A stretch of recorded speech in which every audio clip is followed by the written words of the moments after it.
We mentioned there that the Duke and Duchess of Cambridge want to give their 3 children a more normal life. Now, lots of people will say, hang on a minute, 21 grand a year for school is not exactly normal. But it is the case that they do want, they are seen as sort of part of British society more so than lots of other royals, shall we say, who are seen as more elitist.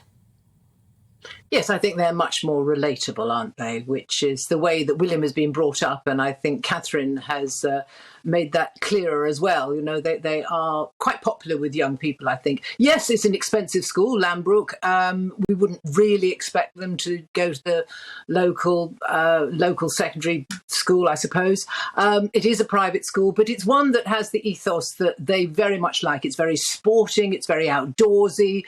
It has a croquet lawn, it has a cricket pitch, obviously, but it also has an ethos which states that with great privilege comes great responsibility.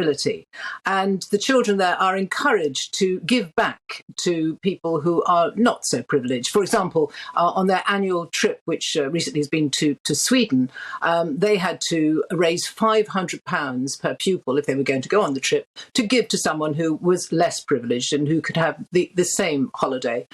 So it is an ethos that chimes very much with William and Catherine's idea of how they want to bring up the children.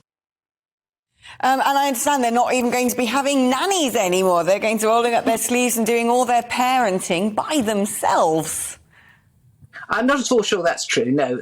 Their nanny's been with them since William was very, very young, and they're very attached to her. So I'm not sure that's true. I don't think we can believe everything we hear. But when it comes to other things that may not be believable, what might we expect Harry's memoirs to say? I mean, are the royals braced for more condemnation, the likes of which we heard in that infamous Oprah interview?